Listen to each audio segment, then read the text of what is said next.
This is the Everyday AI Show, the everyday podcast where we simplify AI and bring its power to your fingertips. Listen daily for practical advice to boost your career, business, and everyday life. Is Microsoft's VASA-1 deepfake model so good that it's dangerous? Do we need this technology? Should we be avoiding it? Or should we actually be rushing toward its development and adoption? We're going to be talking about that today and more on Everyday AI. What's going on, y'all? My name is Jordan Wilson, and I'm the host of Everyday AI, and we are your daily guide to learning and leveraging Gen AI to grow your company and to grow your career. So yes, we do this every day. It is live, it is unscripted, and we are a daily live stream podcast and free daily newsletter helping us all. So we're going to get to that in just a second, but whether you're driving on the car or joining us live, make sure if you haven't already, go to youreverydayai.com and sign up for our free daily newsletter. And on our website, it's like a free generative AI university. So hundreds, literally, of back episodes that you can go and watch and learn anything that you want.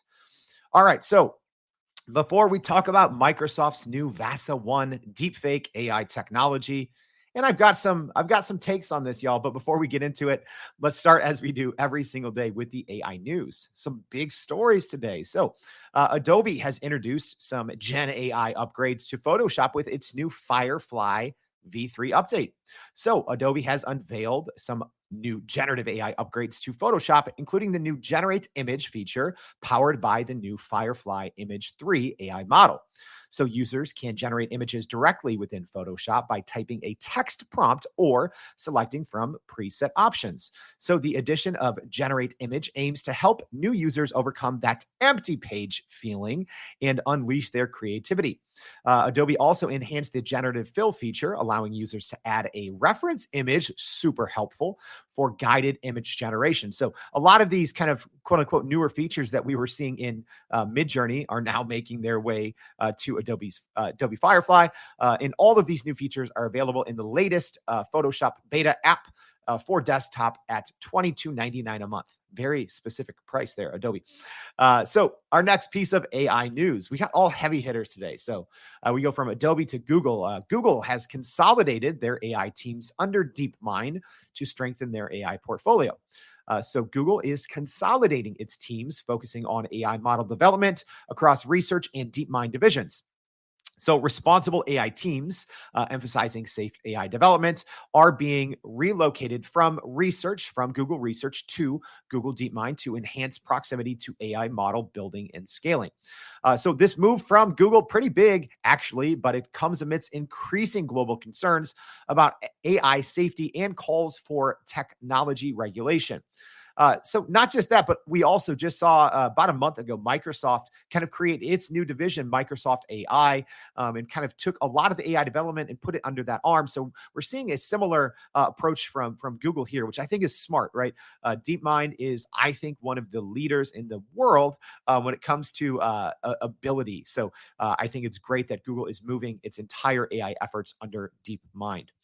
Last but not least, we go from Adobe to Google to Microsoft. So Microsoft has introduced its Phi 3 mini model, a new small model that can run locally on phones. So apparently Llama's reign didn't last too long, but Microsoft has launched the first of 3 small AI models, Phi. I think it's Phi. Is it Phi or Pi? Does anyone know?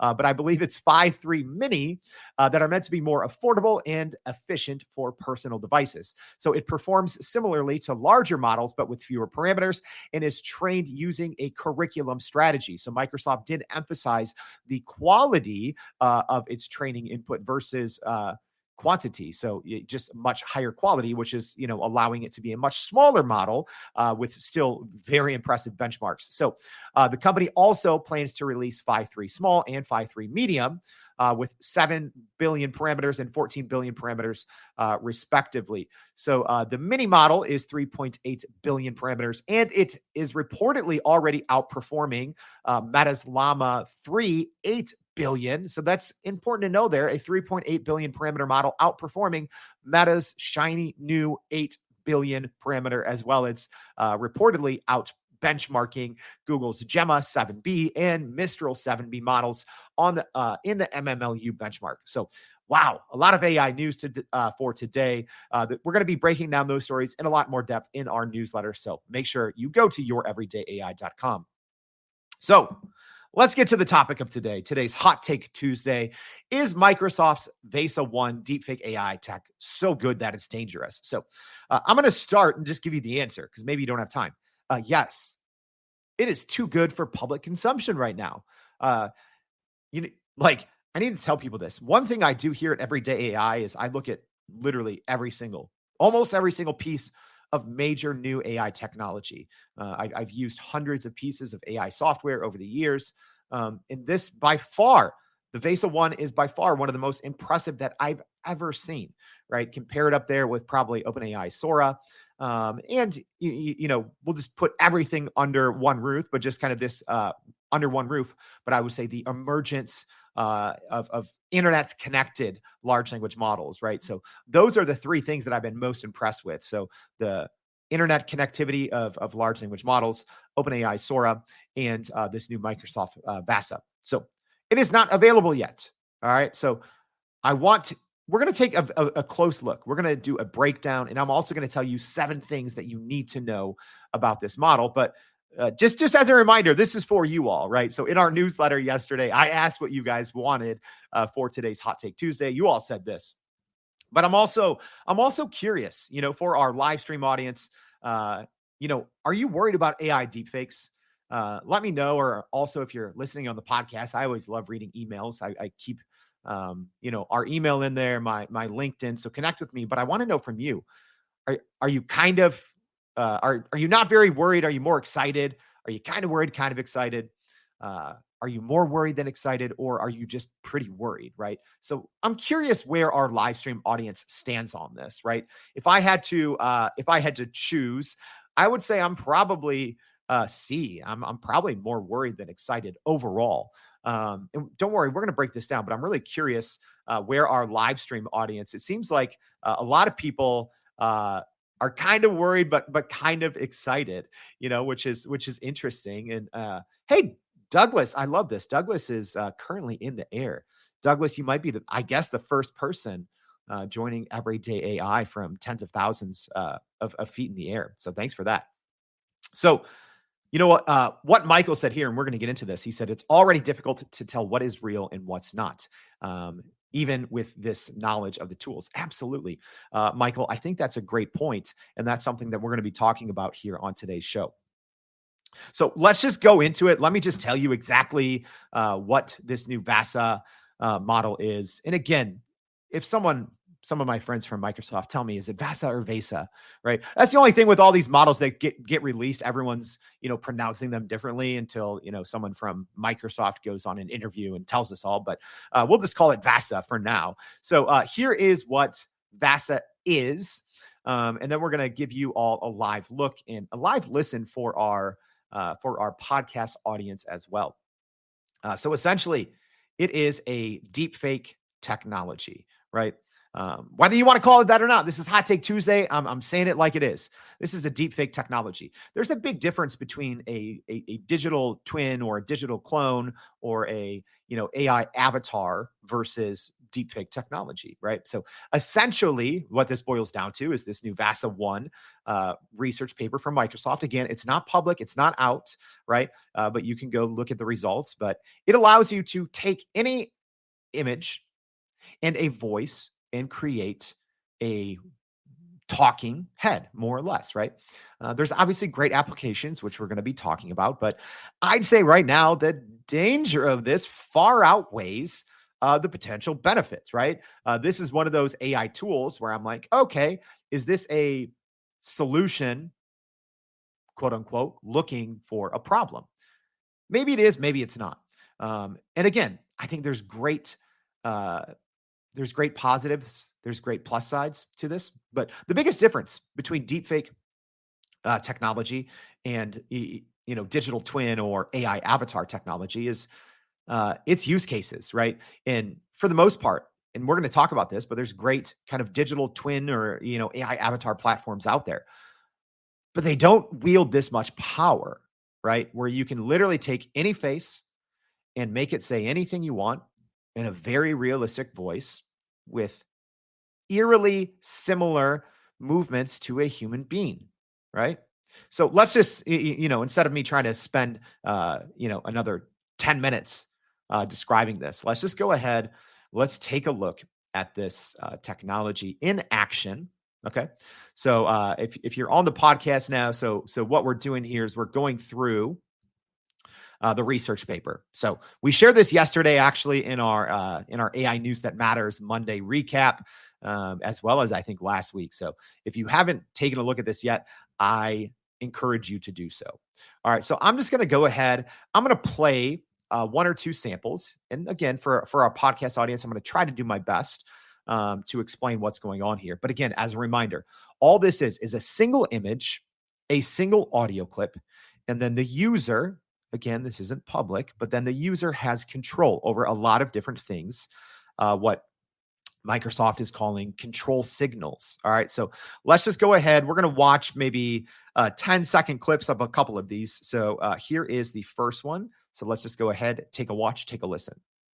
If you plan to go for a run and you don't have enough time to do a full run, do part of a run. If you plan to go to the gym today, but you don't have the full hour that you normally work out, do some push-ups.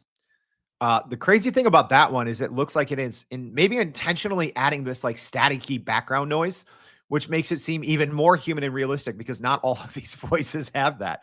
All right, let's go ahead and watch and listen to a couple more. Again, if you are joining on the podcast, it shows you the single image that this was created with, and then you can click play and watch and listen. And all of this is generated through this VASA-1 model. Surprises me still. I ran it on someone just last night.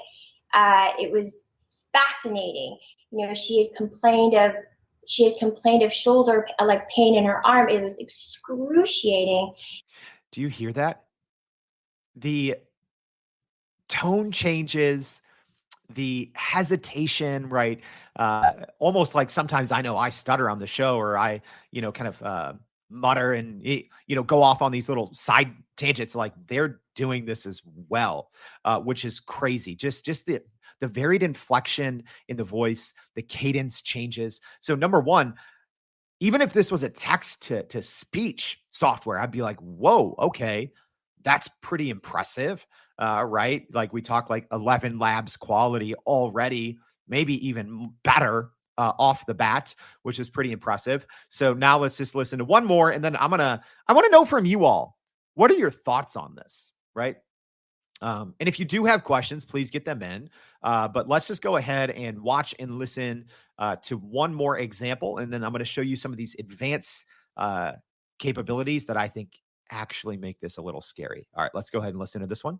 But you can imagine I have a lot of questions. So I'd love to begin with you firstly, just because I read that you started out in advertising and now you run a wellness business. All right, so yeah, you're kind of seeing where this is going, right? With that example there. Some more on that in a second. Okay, so now I want to talk a little bit about some of these additional features. So this one here, and for our podcast audience, essentially, you can set the eye gaze in different directions. So you have, there's going to be 4 kind of videos playing at once with only one piece of audio, with the eyes going in different ways. Ready? I would say that we as readers are not meant to look at him in any other way but with disdain. Okay, that's extremely impressive. One voice. And this, I cannot emphasize enough for our podcast audience. Check your show notes. You can come back and watch this on LinkedIn or YouTube or, wherever. You have to see this. If you haven't seen it yet, you need to understand the quality. I cannot emphasize enough. This looks extremely human. All right, so now we have one more example, and then this is showing kind of different sizes of the head, right? So you can have kind of a super close up or something that's a little more wide. So here we go with this one.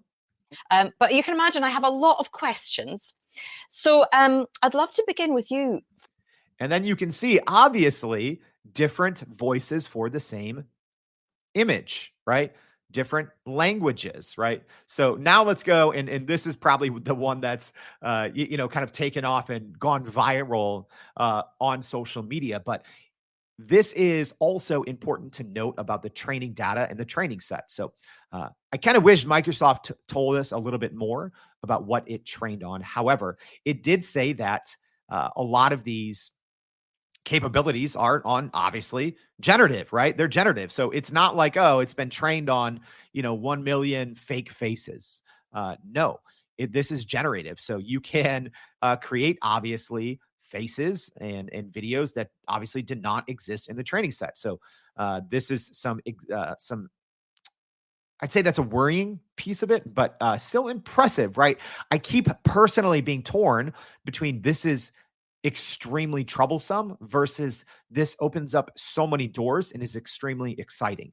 But let's just go ahead. So this is probably the one that's kind of taken over the internet because it's also works of arts. So yes, the examples that I've played so far look extremely realistic, extremely human. And we're going to break this down in a more detailed level. But here we have the Mona Lisa singing and rapping. Let's take a listen, take a watch. Yo, I'm a paparazzi. I don't play no Yahtzee. I go pop, pop, pop, pop, pop, pop. My camera's up your crotch. See, I tell the truth from what I see and sell it to Perez Hilty. Don't call me scuzzy, making money. That's my job, celeb photography. What? Hell no, I'm not needy. I'm legit, not stockerazzi. Wild. It's wild, right? I can't explain the level of detail in the faces, right? I've watched some of these clips over and over and over. As someone that's, on camera every single day, I see this. I see the power of this. And this is something that, and we're going to draw the line here between deepfakes and, digital twins or AI avatars. And the level of detail in the face, right? Eyes going in and out, eyebrows rising, wrinkles, right? Wrinkles in your crow's feet area, right? In the corner of your eyes. All of these traits that we feel are uniquely human and have never been touched by current AI technology no longer, right? Which is what makes this both so scary and so incredibly promising if used correctly. All right, let's just look at, we're going to look at just two more quick examples here. So this one goes to show, so we have the same voice in three completely different faces, right? So this is where you start, maybe you saw the first ones where it's just one person talking at a time and you're like, oh, this is great. I don't see really a problem with this until you see, okay, here's three people, three unique faces and one piece of audio. Will prevent those cavities from getting worse and prevent new cavities. Just because you treat cavities, it doesn't mean they can't get cavities in any other tooth. So that's wild. So in this one, you have, three different women, three different ethnicity, three different ages, talking about cavities. Maybe I should listen to them and then I'd be able to spend more time on everyday AI and less time at the dentist. But still, this is one of those where I think most people will see that and get worried. This is one where the marketing and the advertising part of my brain is just going off, right? Because you're like, oh, wow, now you can quickly A/B test, right? You can quickly, put a bunch of these videos on your website and see which one's resonating the most with your target audience, right? And to be able to do that quickly and at scale is wild, is wildly exciting about the type of possibilities that this opens up. But obviously it's troubling. It's troubling, right? So the last one that we're going to look at here, and then I'm going to tell you 7 things that you need to know and get to your questions. So if you do have questions, please drop them in now. So the last one that I'm going to show here for our podcast audience, this essentially just gives you different controls. So in this video, it's going to show the different controls that you have. So it's things that if you are a video editor, you're probably familiar with these. So things like pitch and roll and x-axis and y-axis, gaze, right? So not all, it's not just random, right? You have so much fine-tuned control. And again, all it takes is a single image, a single piece of audio, and you have all of these controls. So when I hit play here, you're going to see Presumably this is a researcher at Microsoft who's, kind of recording their screen as they're doing this. But you can have such fine-tuned control over this, deep fake clone here, changing every aspect of it. So let's take a watch and a listen. And I might narrate on this one as well, or hit pause.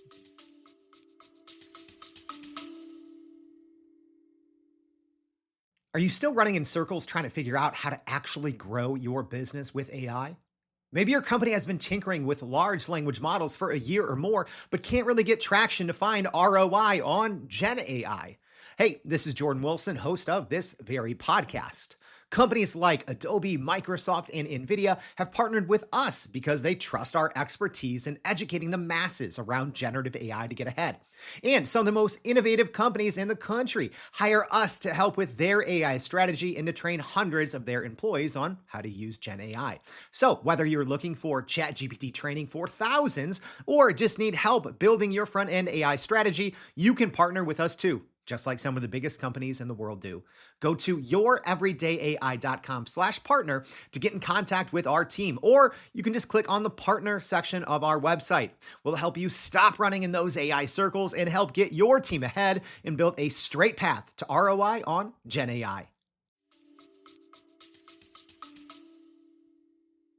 So I decided to focus all my attention, all my time on listening. So instead of doing something else, I just listen. All right. So right there, we switched to, now we went from a presumably female speaking to now presumably a male speaking, even though it sounds like a female, right? So just with the click of a button, didn't have to regenerate, didn't have to rebuffer. That's another thing we're going to talk about, is the latency reportedly on VASA-1 is amazing in near real time. Listened, and listened. Because I'm a true believer that if you're really bad at something like listening, for example, it only shows you that, hey, you have to practice. Okay, so now what's happening is someone just put in a new kind of script, right? And I believe that they're going to show this generating in real time. And then this is what I want to kind of talk to everyone about and show everyone. Listening as much as you can. We introduce VASA, a framework for generating lifelike talking faces with appealing. There we go, right there. So now we are seeing something that makes this, again, both awesome and frightening. So what the user, presumably a Microsoft researcher, because according to Microsoft, that's all that really has access to it right now. In real time, they are generating new scripts, swiping between the different faces, right? So again, they're going from, as an example, male, female, young, old, same voice in real time, but also they are dragging and dropping on the face that is speaking. And then what they're doing is they're adjusting kind of the angle of the face. And I cannot explain how much power, how much computing power this would generally take, right? And this is, again, happening in real time, no buffer. And then they're going to be moving this face around. I'm going to play this for just a couple more seconds. Visual effective skills, given a single static image and a speech audio clip. So I'll tell you this, as someone in a previous life that did a lot of videography, that did a lot of, I put together a lot of stories. And so many times you would have to have maybe 2 or 3 cameras because you want to catch these different angles, right? Wow. All of a sudden, you don't need that anymore. You have infinite angles, infinite people, and they can say whatever you want. And it looks pretty realistic. So we're going to get why that's a problem, but also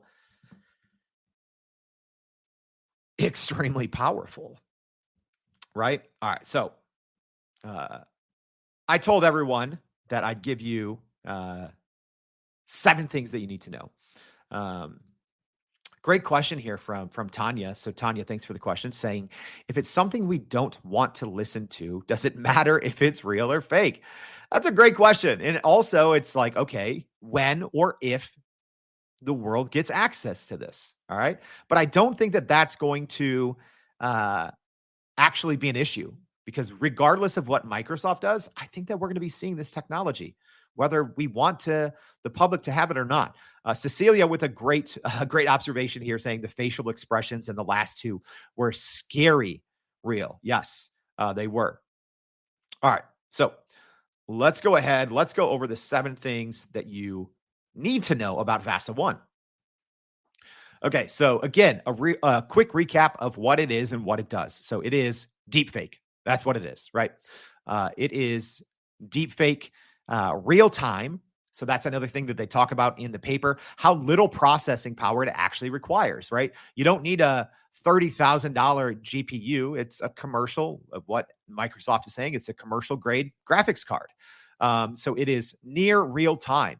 So what that means is, in theory, you might be talking to this person on a Zoom sales call, and it looks extremely realistic, right? It only needs one photo and a source of audio. You have these kind of post-processing controls. It is very realistic head movements, controllable motion, and again, the human-like tendencies that this captures is amazing. You know, right now it's only, I believe, 512 by 512 pixels. So it's not, HD quality or 2K or 4K quality yet, but I think that's probably where it's heading. Another thing that you need to know about this, I can almost guarantee that this VASA model, whether they're actually on 2 now or on a next iteration, right? It takes time to get your paper approved. It takes time, to kind of go up the corporate ladder and say, are we going to release this? Is the world ready for this? So in theory, this technology could be 6 months old. It could be 18 months old. We don't know, right? They could already be on VASA 2.5 that does 4K even faster. We don't know. All we know is that this is not today's technology. It has presumably already been greatly improved. All right, so that's number 1. There's just a quick overview of what it is. Number 2, VASA-1 is not released yet. All right. So Microsoft did say that they do not want to release this to the public until they feel it is safe to use. But hey, Hot Take Tuesday coming out. When would this be safe? That's an honest question. I don't know, live stream audience. What do you think? When would this ever be safe? Again, I understand the upsides. I understand the overwhelmingly positive impact this could have on society. But is there a scenario where this is actually safe to put this, especially in the hands of the public? Again, I don't know. Are they going to have certain safeguards? As an example, is it maybe you can't upload your own photo? Maybe you can only use their preset, photos or, AI generated. I don't know, right? There's so many unknowns. There's not a lot of knowns.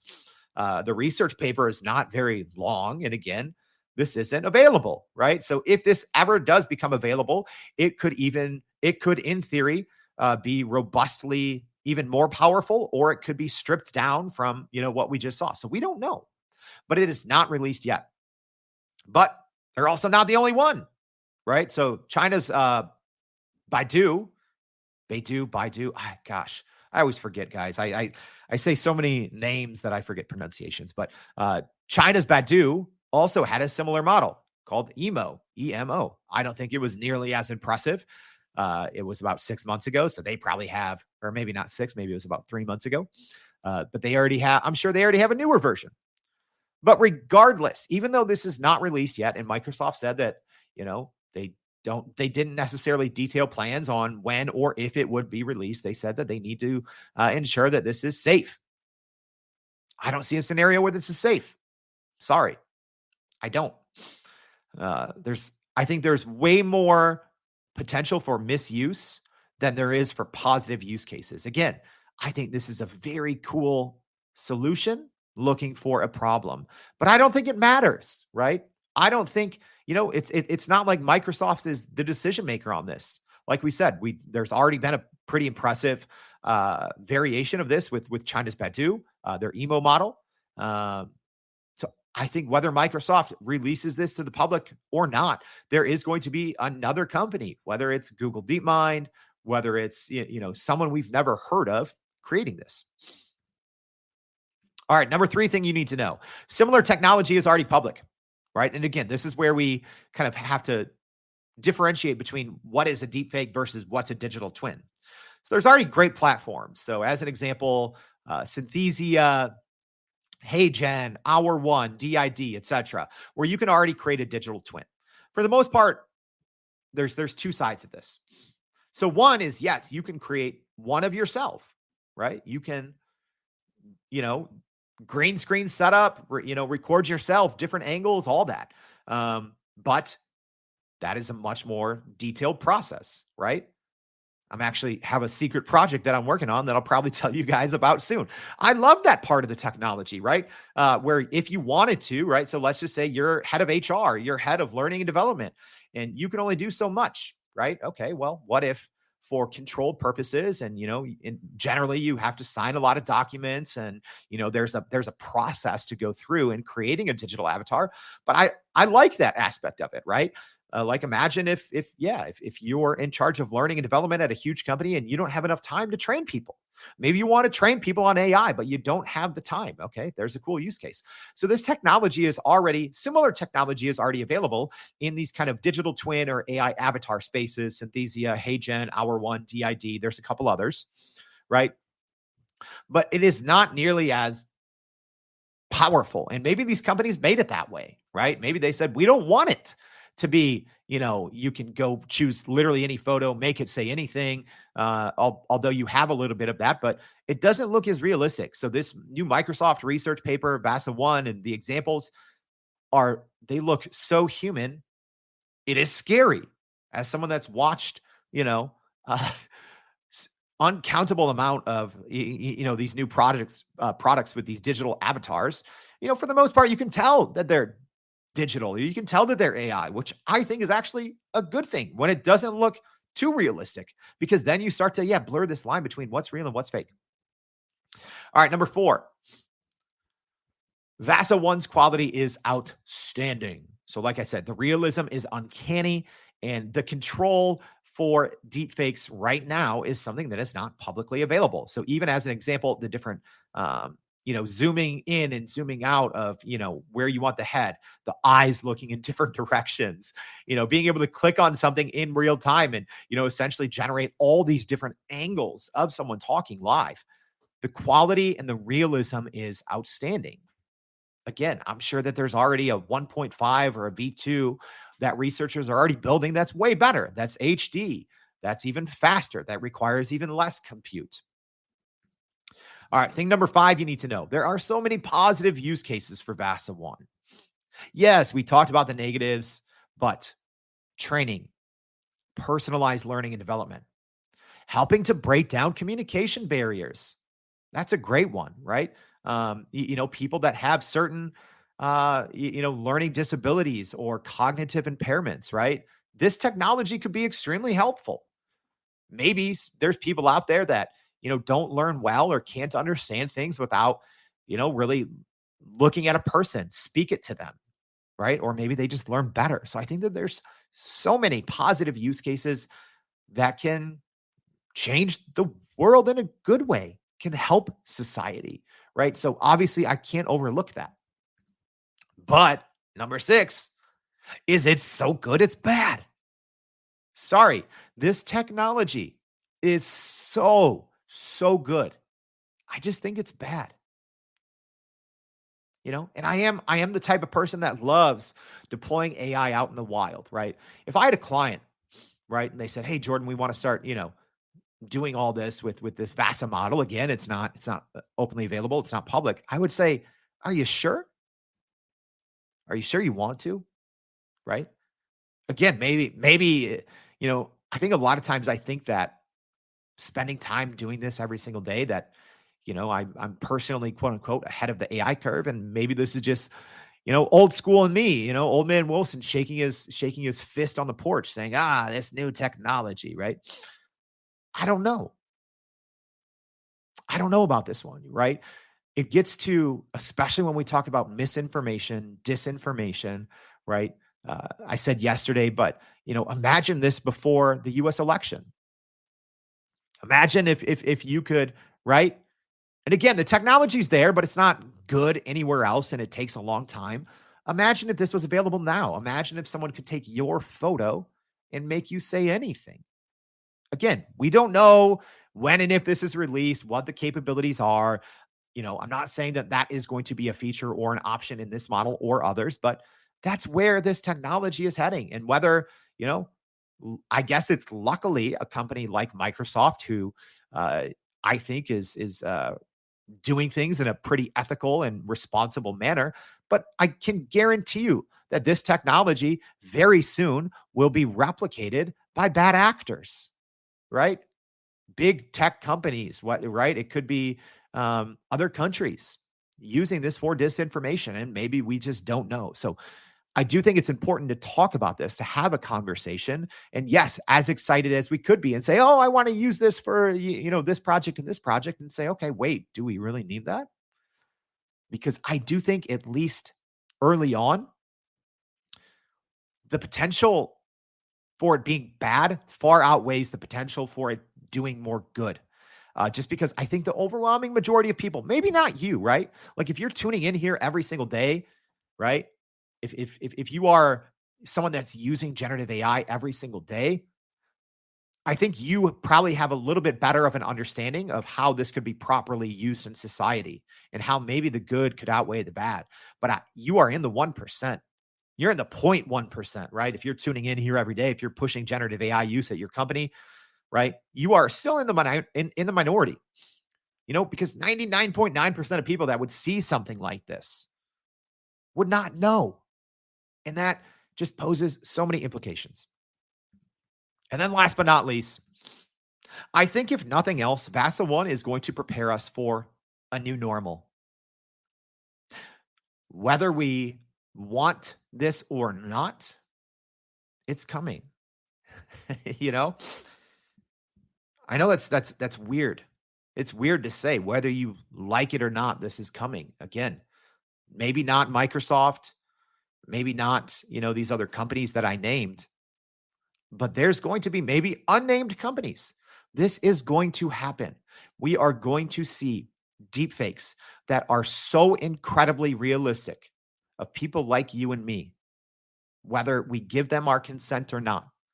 This is where the technology is heading. No, I'm not a doomsday AI prepper. I'm not being, freaking out here on the Everyday AI show. I'm being realistic. We technically, the average person, does not get a say in where this technology heads. And the capabilities and the power of what we've seen in this VASA model, I think will unfortunately inspire bad actors. So we have to understand that whether we want this technology to exist or not, it probably is going to, right? And I think that's an important conversation to have. So let me know. What are your thoughts? Is this good? Is it bad? Again, we don't know if we're going to see VASA-1 in the public, but what are your thoughts? And a quick recap, right? Here's the 7 things you need to know. So what VASA-1 is, it is a deepfake technology. 1 photo, 1 video, tons of control. Number 2, it is not released yet. Microsoft said it wants it to be safe. We don't actually know if they'll even release it. Number 3, similar technology is already public. So we have the digital twins and AI avatars from companies like Synthesia, HeyGen, Our1, DID, etc. But then we also have very similar technology like China's Baidu from the emo model from Baidu. Number 4, the quality is outstanding. You cannot tell.